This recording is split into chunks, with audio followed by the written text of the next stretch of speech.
listening to Your Secret is Safe with Me, non-judgmental talk about infidelity with Dr. Marie Murphy.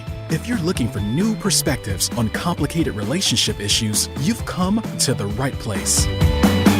Days go by, they're crawling by. Hi everyone, I'm Dr. Marie Murphy and I'm a non-judgmental infidelity coach. If you are having an affair or cheating on your partner or engaging in anything you think counts as infidelity, I can help you deal with your feelings, clarify what you want, and make decisions about what you're going to do. No shame, no blame, no judgments. When you are ready to start dealing with your infidelity situation in a way that's truly right for you, there are 2 ways you can have me as your coach. You can enroll in my online course, You're Not the Only One, which contains teachings and assignments that go beyond what I cover on the podcast. Once you enroll in the course, you have access to the materials online 24/7 for as long as the course exists, which should be for a very long time, barring all of the usual unforeseeable disasters. Or we can work together one-on-one via Zoom. If you'd like to do that, schedule yourself an introductory coaching session with me to get started. You can book that introductory session and you can enroll in my course on my website, mariemurphyphd.com. Let's get busy with the business of dealing with your infidelity situation in a way that you feel great about. The rest of your life, beyond the drama and difficulty of your infidelity situation, is waiting for you.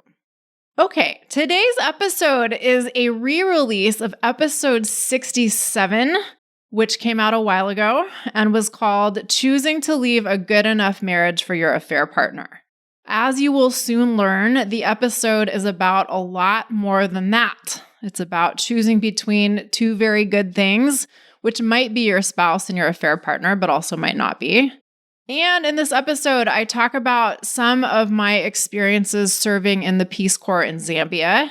And in sharing these experiences, I illustrate how even when we choose to pursue something that we really want, we don't necessarily get an easy ride, at least not instantly.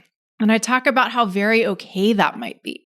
There are 2 reasons why I'm re-releasing this episode. And the first is that since this episode was released back in 2021 or 2022, a fair number of my one-on-one clients have told me that parts of this episode really spoke to them. So if you're newer to this podcast, I wanted to bring it to your attention rather than letting it possibly stay buried in the archives. The other reason why I'm repeating this episode is because I talk about the stuff that I cover in this episode with clients all the time. So I'm pretty sure that the themes I speak to in this episode will speak to you in some way too, no matter what your infidelity situation currently looks like. I hope you enjoy the episode, but before we get to it, I have one last thing to say, and that is this. I have a new YouTube channel. It should have gone live by the time this podcast episode is live, but if you look for it and you cannot find it, rest assured it will go live soon. My handle or username or whatever it's called on YouTube is Marie Murphy PhD, so go find me there. And all right, without further ado, here's what used to be episode number 67. The title of today's episode is Choosing to Leave a Good Enough Marriage for Your Affair Partner. And really, what today's episode is about is choosing to leave a marriage or a partnership, a romantic partnership that is really good in some respects, so that you can open yourself up to experiences that are not available to you within the context of your marriage or your committed relationship. And I'm pointing this out for a couple of reasons. And the first one is that, sometimes people have a hard time leaving a marriage or a committed relationship that's very good, even if they aren't having an affair. And if that's your situation, this episode will definitely apply to you too. The other thing is, there's this piece of conventional wisdom out there that holds that you shouldn't leave a marriage for an affair partner. The idea is that if you're married or you're in a committed relationship and you're having an affair, You shouldn't leave the marriage or the relationship because you want to start up a relationship with your affair partner. The idea is that you should leave your marriage because you want to leave your marriage. And then whatever happens with you and your affair partner is just icing on the cake. And I understand why people say this. I understand why this is often the advice that's given. And I think it speaks to something important. Choosing to leave a marriage solely because you have met someone who is, amazing and wonderful and so much more exciting than your spouse has the potential to be, to use the most highly technical terms possible, kind of a hot mess. And there are a lot of different reasons for this, a lot of different reasons why leaving a marriage or a relationship exclusively for an affair partner can be kind of complicated. But here's the rub. Here's where this advice hits its limits. If you are in a situation where you're married or in a committed relationship and you care about that relationship, but you've also met someone new and wonderful, and you're trying to figure out what to do about all this, it can be very hard in practice to perfectly delineate between all the things, right? If you're in this situation, you know exactly what I'm talking about. The advice not to leave your marriage for your affair partner kind of implies that it's possible for decisions to be made in some kind of a vacuum, or that you can somehow remove yourself mentally or otherwise from your affair in order to make a decision about your marriage that doesn't have anything to do with your affair. Now, again, I think this advice is well-intentioned, but I don't think it's terribly practical. Many decisions in life cannot be made in a vacuum. If you love your spouse and you love your affair partner, albeit perhaps in different ways, you may find it pretty hard to simply put the genie back in the bottle and stop loving one or both of them and make your decision from there. If you've met someone who you're really excited about, it may be pretty impossible for you to evaluate your marriage without taking anything related to your affair or your affair partner or who you have become as a result of being engaged in that relationship into account when you're trying to make a decision. And I don't think that has to be a problem. Often, folks I work with who are married or partnered and are cheating get really focused on figuring out how to completely disassociate themselves from their affair partner or get some space from their spouse or even try to do both things so that they can make a clear decision about what they want to do about their relationships. And sometimes a little bit of physical distance can be really helpful. A little less contact can be really helpful, or a lot less contact can be really helpful. But this gets pretty complicated in practice for a lot of reasons that I'm not going to fully elaborate. Just for example, one thing that often happens is people will say, okay, I'm not going to talk to my affair partner for a month. And that will work for approximately an hour, right? And then they'll start texting again. And it's like, oh, I miss you. I can't live without you. All those things. And, there's a lot we can say about that. But the most important thing is it's your thinking that matters the most. It's your thinking about your situation that matters the most. It's not the actual circumstances of your situation that dictate your thinking. So your thinking is not determined by your physical proximity to your affair partner or how often you see them. Not completely anyway, right? We have the capacity, we have the option to sort out our thinking no matter what is going on in our lives. Yes, it may be helpful to eliminate distractions. It may be helpful to eliminate unnecessary things so that we can focus more effectively. But so often we think that we have to make drastic changes in our life circumstances in order to change our thinking, but that does not have to be the case. You do not have to stop seeing your affair partner in order to think differently about your affair partner, okay? And just to riff off of the second to last thing I said, when we're able to change our thinking, we are usually better able to change our circumstances. So we tend to think that we have to change our circumstances to change our thinking, but it usually works far better when we approach it from the other way around.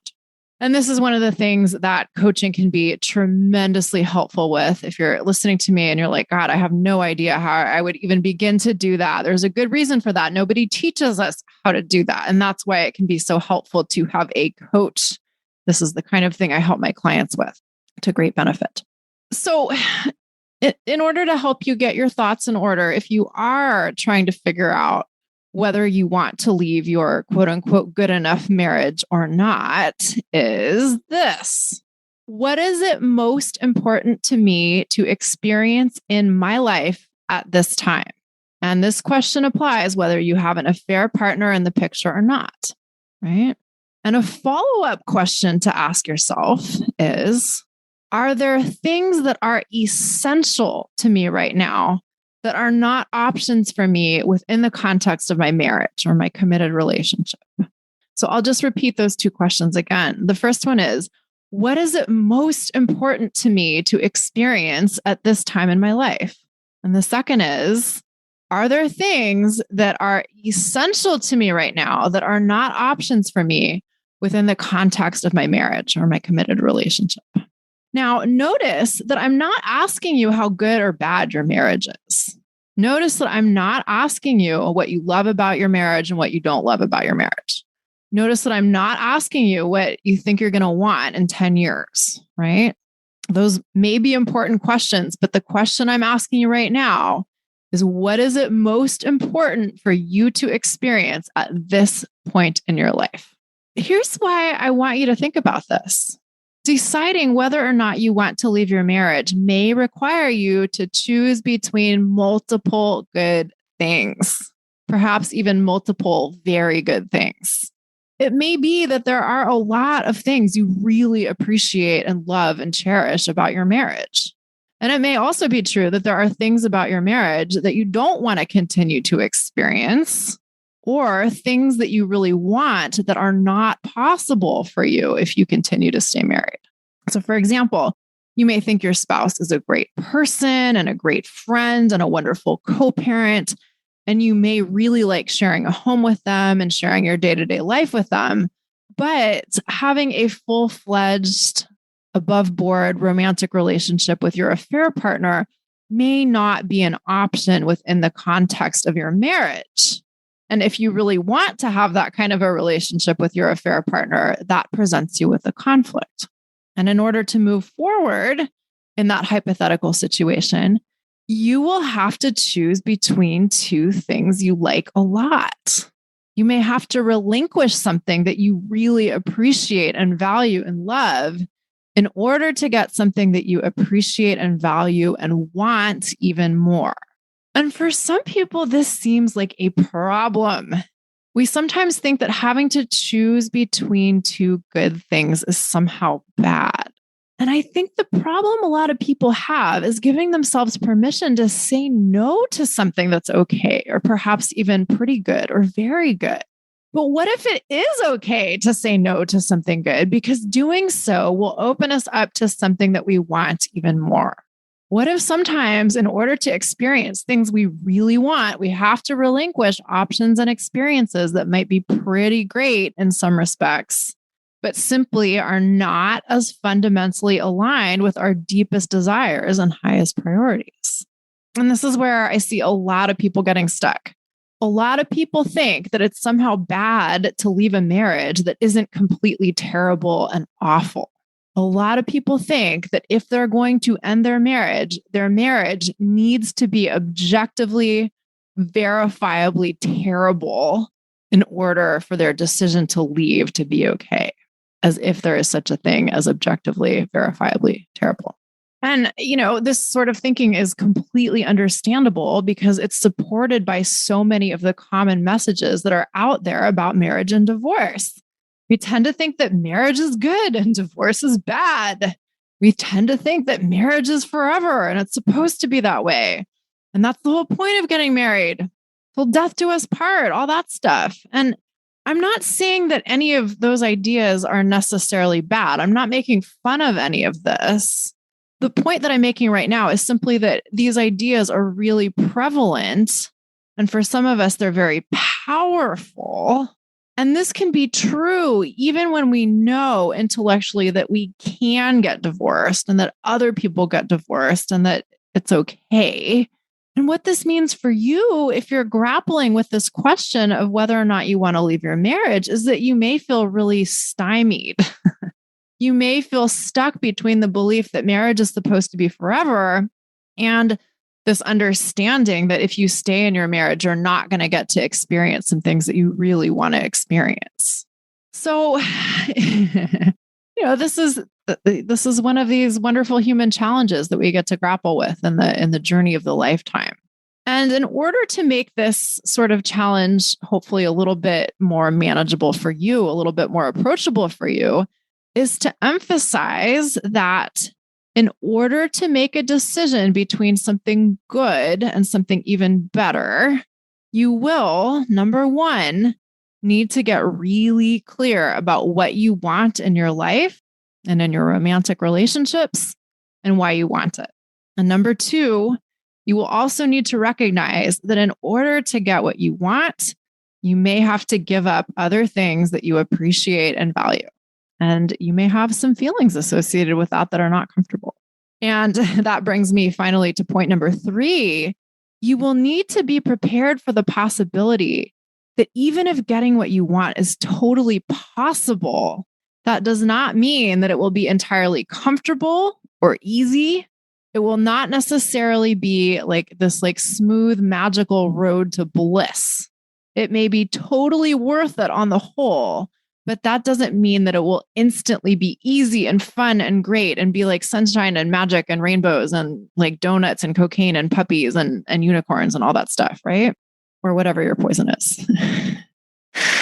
In order to illustrate what I'm talking about and to show you how they can play out in life, I'm going to tell you a story from my own life. It doesn't have anything to do with infidelity. So if you're hoping for a sordid story from my romantic past, I'm sorry, that's not what this is about, but I think it's still a really good story. And it is extremely relevant to the points that I'm making today. So when I was in my early 20s, I served in the Peace Corps in Zambia. And I made the decision to apply to the Peace Corps for very specific personal and professional reasons that I felt great about. And I could tell you all about what those reasons were, but I'm not going to do that because the main point that I really want to make today is that in that moment in my life, I was as certain as I could possibly be that serving in the Peace Corps was an experience I definitely wanted to have. Okay. And I was sure that I wanted to do it then at that particular moment in my life. And I had definite reasons for that too. And one of them was that I was very aware of the fact that I really liked my life at home at that time. And it would have been very, very easy for me to say, you know what?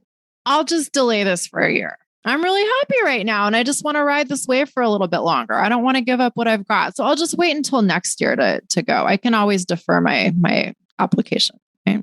I was living in San Francisco at the time. And I've lived in San Francisco on and off for a while now.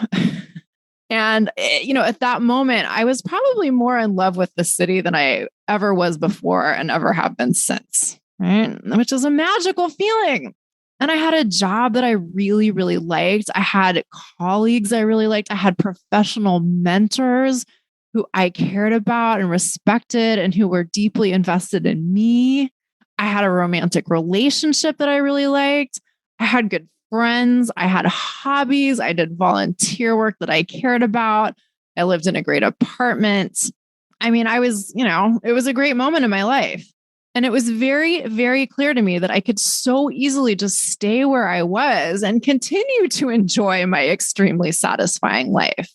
But I decided on purpose that was not going to happen. I decided on purpose that I was not going to delay the possibility of Peace Corps service because I was so clear on why I wanted to serve And I didn't want to potentially waver from my decision or put it off for so long that I just didn't go. Right. But, oh my God. But that does not mean that it was easy for me to actually go. As my departure date grew near, I was excited about embarking upon this adventure that I really wanted, but I was also fiercely sad. And I mean, like crying for hours out of every day sad. I was so very sad to be relinquishing the aspects of my life that I was leaving behind and all of the things that I loved that I was, effectively opting out of and just saying, this is amazing and I'm going to give it up. And all of the emotions that I was experiencing then were intense. And as I've been preparing this podcast episode and revisiting all of these memories, I will tell you, I have been hit by the force of these emotions all over again, and reliving all of that has been really quite something. Leaving for Zambia was quite a moment in time for me.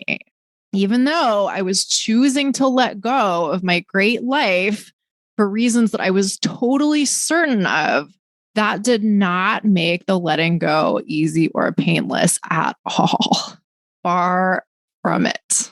And there's so much, I could get into all the gory details of just how difficult it was and like the moments of like crying on Muni and like things like this, but Muni is public transportation in San Francisco. But that's not the point. The point is we can summarize this by saying like it was excruciating. It was hard to give up all those things that I loved. And then once the Peace Corps adventure itself began, it wasn't like everything was like amazing and fun and great and rewarding and exciting all of a sudden. It was a stark new beginning, and there was so much new stuff to get used to, in addition to also missing everything I'd left behind. So it wasn't like I was instantly rewarded for my bravery and fortitude and commitment to my decision by getting to automatically transition into like warm, fuzzy awesomeness, amazing newness and stuff. No, the way it worked, the way it used to be with the Peace Corps was that when you started your service, you would go to Washington, D.C. for a couple of days for some bureaucratic shots. And so they can give you like 10 million vaccines in a day, and you can pass out in front of all your new friends like I did. And you meet the cohort of volunteers that you would be serving with, and you do some like basic intro training things, I guess. I can't remember. This was more than 20 years ago. And then they put you on the plane and you fly off to your new host country. And then there you are, like in this totally foreign place. And you move in with a local host family for the duration of your pre-service training. So it's a lot of stuff to take in all at once, right? And then just as soon as you've started to settle into your pre-service training world and you've developed a deep love for your host family and for the training staff and for your fellow volunteers, your pre-service training ends. And then you're taken off to a village you've never seen before or been to before, which will be your home for the 2 years of your service. Or at least that's how it worked when I was in Zambia.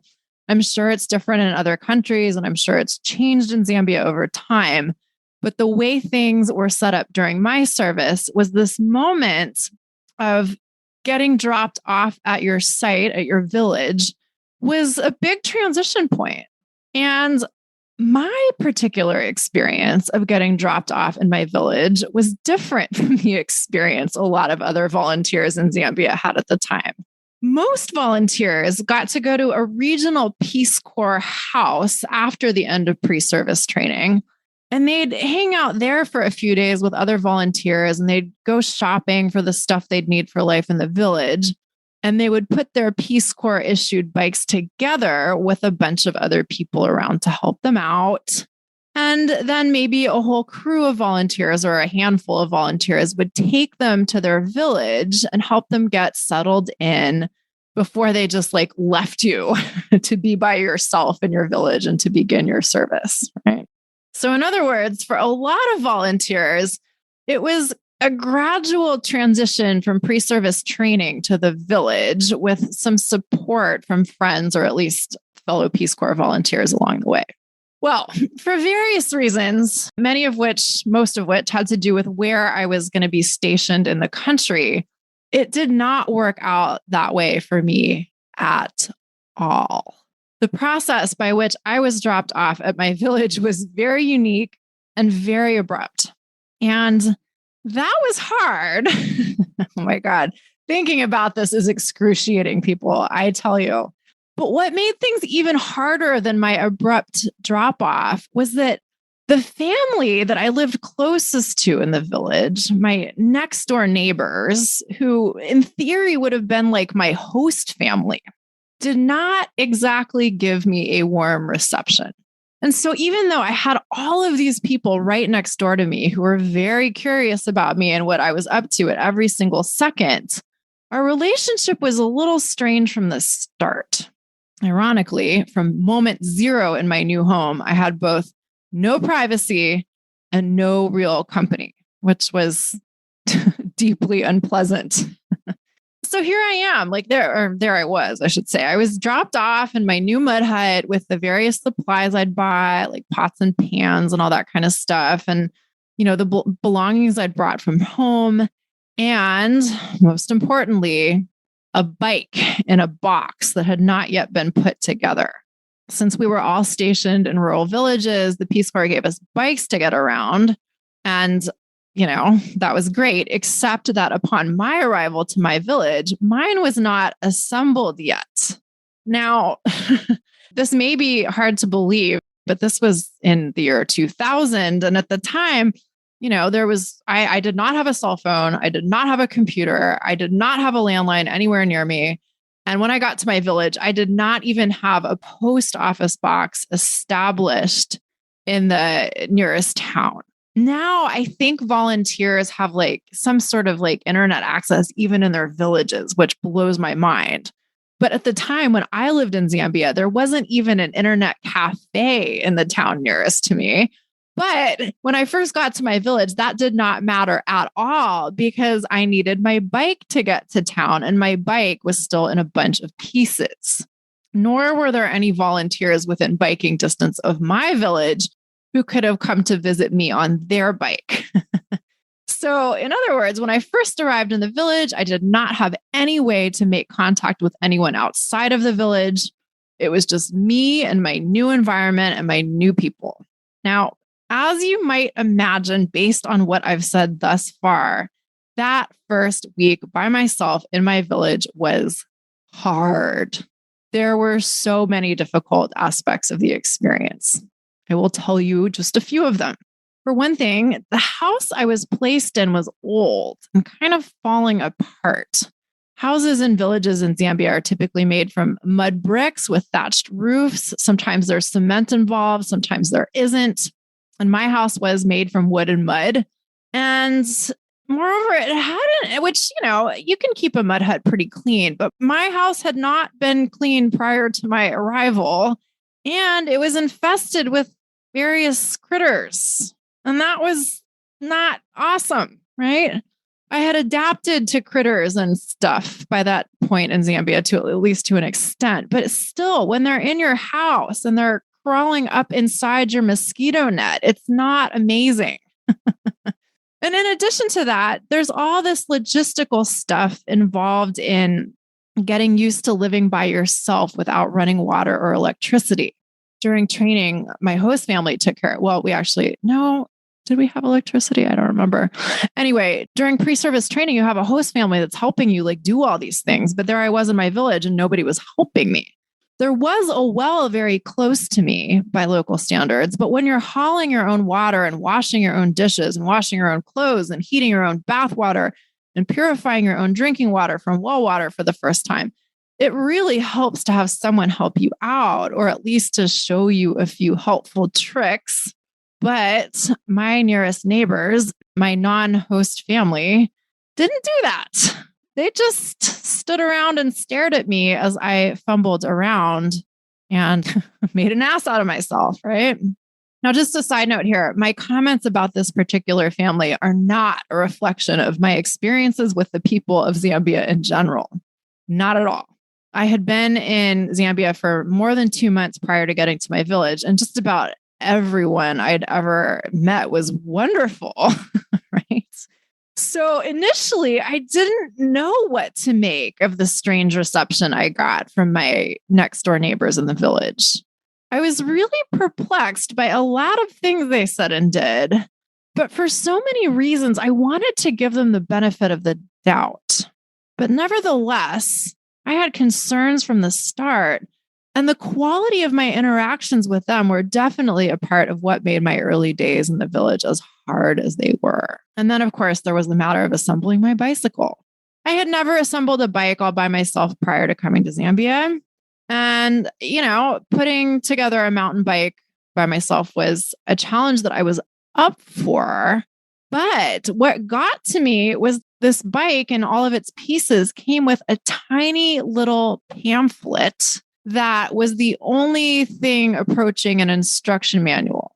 And, I read this thing backwards and forwards and upside down and, front and back a million times over and couldn't get my bike put together. And in many places, this little manual of mine said that further instructions pertaining to the specific questions I had could be found in the assembly guide. I did not have the assembly guide that my little manual referred to, and there was nothing I could do about this. This situation drove me repeatedly to tears. But then again, many things during my first week in my new village drove me repeatedly to tears. Now, before you leave for the Peace Corps, you will probably hear, if you ever leave for the Peace Corps, or if you ever have left for the Peace Corps, before you go, you hear all these stories about people leaving as soon as they get there. It's called early terminating when you go home before your service is up. And you hear all these stories about people early terminating, right? And, it's so bad. Some people just can't take it and that kind of stuff. And that is not the right way of putting it, number one. But number two, a couple people in my cohort did that in pretty short order. I think one person left during pre-service training and one person left pretty much as soon as she got to her village. So I knew that wanting to leave was a thing, right?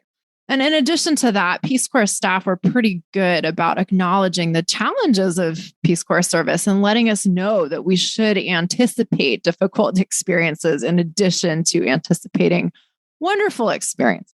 So the point is that I understood prior to getting to my village that things could get really hard. And that for some people, things get so hard that they decide they just want to get out of Dodge and quit the whole business. And knowing that could happen for me was helpful preparation. And of course, I'd had a few tough days during pre-service training when my mood was pretty fucking low. So I'd certainly had a taste of what the Peace Corps blues could feel like. But nothing could have prepared me for that first week alone in my village. During that week, pretty much every single moment was excruciatingly hard. Pretty much every other second, I thought to myself, okay, I totally get it. I totally understand why people leave. I understand why people get on their bike, ride to the nearest town without saying goodbye to anyone in their new village, find a phone, call the Peace Corps staff, and tell someone to come pick them up right away because they want to go home and quit. But of course, I didn't have that option because I couldn't put my goddamn bike together. That isn't the point, though. And eventually I did get my bike put together.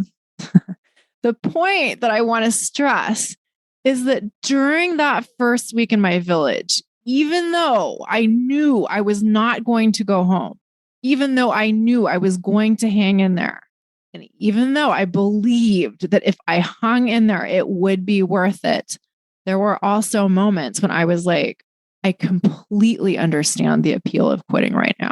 This totally sucks. In terms of challenging emotional experiences, I have never experienced anything quite like that first week in my village in Zambia before or since. That's not to say that it was like the worst experience of my life or anything like that. It was just uniquely difficult. And so here's what I did during that uniquely difficult week. I said to myself very deliberately and very frequently, okay, Marie, this is fucking hard right now. This is so hard for me right now. I knew this was possibly going to be very hard, and it is way more difficult than I imagined it could possibly be. And this is so crazy, and I am totally struggling. And I know that this is part of what people experience in the Peace Corps. And now I understand why some people choose to leave. I get it. Now I have that piece of understanding. And I'm not going to leave, but I am going to go inside my mud hut right now and let myself cry for 10 minutes because there is literally nothing else that I can do right now. And then I will pull myself together. I will go back out into the world and I will face the next part of my day the best that I can. And that's what I did over and over again for many days in a row. That first week in the village was by far the hardest, but even after the intensity of the difficulty faded a little, things didn't get amazingly better right away. Things with my neighbors, my would have been host family, got worse, actually, and figuring out what to do about that situation was quite a challenge. Since I wasn't yet all that well acquainted with anyone else in the area, I didn't want to speak badly about my new neighbors. I didn't want to offend anyone. I was supposed to be making a good impression on my new community and forging bonds, not stirring up trouble. But eventually a lot of things happened. But one of the things that happened was that I learned that my neighbors weren't all that well regarded by many people in the area. And I ended up moving to a totally different part of the village. And my new neighbors were wonderful. And getting out of my original village house and away from my original village neighbors ended up being a tremendous relief. But getting all of that stuff sorted out took weeks. And advocating for myself and making this change took a lot of courage and tenacity and a lot of willingness to be really uncomfortable in speaking up for myself. And mind you, throughout all this time, I didn't have contact with other Peace Corps volunteers. I didn't have that provincial house nearby that some other volunteers had that I could bike to. I didn't have other volunteers in biking distance of me. I had finally been able to set up a post office box in the nearest town, but I had to send people back home mail in order for them to get my address. And so it would take time for them to get my letters. And then if they wrote me back, it took time for me to get their responses. And it wasn't like I was in town to pick up my mail every day anyway. I didn't have access to the internet to check email. I think I found a phone that I could use in town during this time. And I was able to call my parents like once during this period, but that was it. So in other words, during this really challenging period, I didn't have anyone I could lean on for support. I eventually made good friends in my village, but at first, the whole dynamic with my strange neighbors, was difficult in and of itself, but it also had a limiting impact on my ability to form relationships with other people in the village. So for this really, tough period of time, I was about as alone as I had ever been, right? So if you've been listening to this podcast for a while, you've probably heard me talk about tolerating discomfort. And in case it doesn't go without saying, in those early days and weeks in my village in Zambia, I was tolerating a lot of discomfort. And let me remind you that I had left behind a life that I loved, that I was very, awash in good feelings in, for the privilege of being so uncomfortable there in my village in Zambia. So why didn't I just pack it up and go back home to my nice life? Well, here's why. I knew why I wanted to be in Zambia. I knew what I wanted to get out of the experience of being in Zambia and serving in the Peace Corps and living in Southern Africa. And I reminded myself of those things every day. And I am not kidding about that. In those difficult early weeks, I had to sit myself down once a day and sometimes more than once a day and write about why I was there and why I wanted to be there and what I wanted to experience in my Peace Corps service. I also had to consciously and deliberately and repeatedly remind myself that the discomfort I was experiencing was not going to last forever. I had to choose to trust that things could and would change. And I had to choose to believe that I could handle what I was experiencing, even when it was really difficult. And if you hear my voice shaking now, it's because thinking about this, like I remember being in my mud hut and being like, this is fucking hard, right? So I had to make these choices over and over and over again. I had to be really deliberate about telling myself, I can handle this and I'm choosing to handle this for a reason. It was not like I told myself once, like, this is okay. All the discomfort's going to be worth it. You can hang in there. And then everything was fine. Not at all. I had to renew these commitments to myself and to my beliefs many times a day, every single day. And then, of course, as I've said already, things did start to change, or perhaps more accurately, I began to figure out how to make things change. And I eventually moved to a different part of my village. And that was a totally different experience. And that was like a sea change in my experience of village life, right? And in addition to that, my Peace Corps experience included so much more than living in the village. It included having the opportunity to hitchhike to Mozambique and to swim in Lake Malawi, to slide down sand dunes in Namibia and to drink wine in South Africa.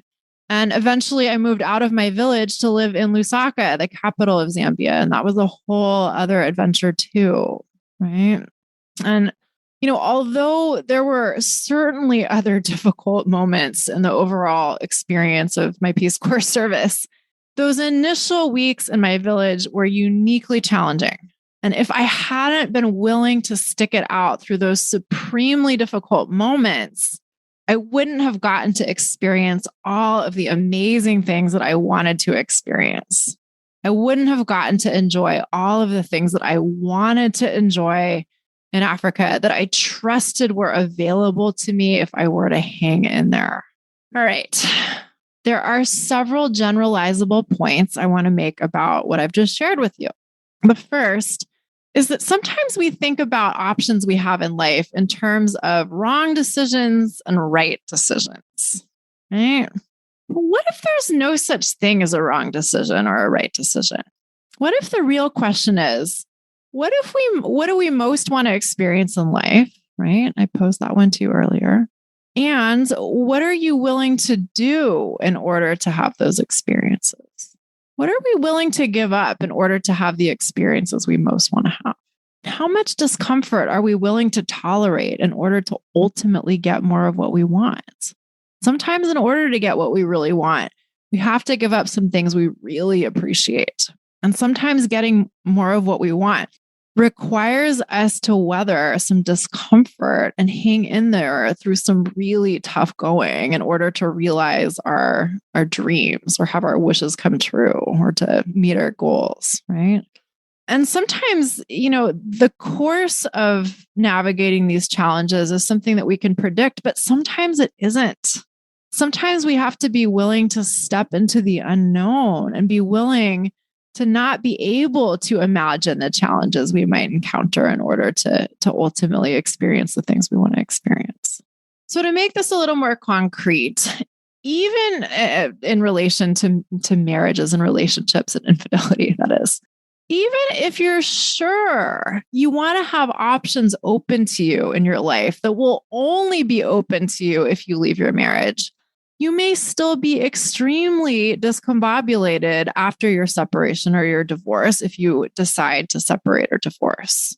Even if you're sure you don't want to live with your spouse anymore, you may still be profoundly lonely if you move out and then it's just you and your new apartment.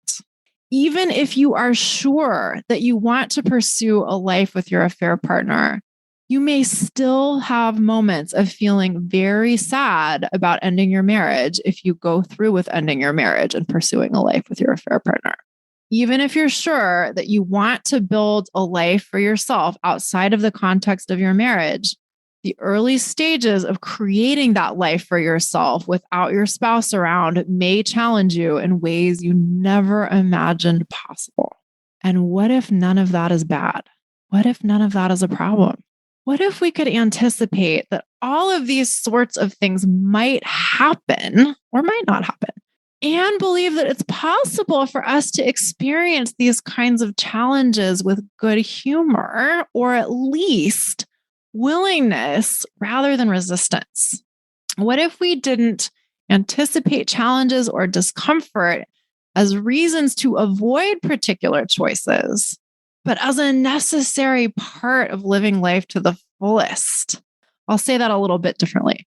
What if we looked at anticipated challenges or discomfort not as reasons not to do something, but simply as part and parcel of getting to do things? What if we trusted that if we can get really clear on what we want, we can have it, as long as we are willing to experience some discomfort in the process? All right, everyone. Thank you all so much for listening. Please go and check out my new YouTube channel and subscribe to it or like it or whatever it is you do with those YouTube channel things. And of course, if you want my help dealing with your infidelity situation, let's work together. You can enroll in my online course, You're Not the Only One, or we can work together one-on-one via Zoom.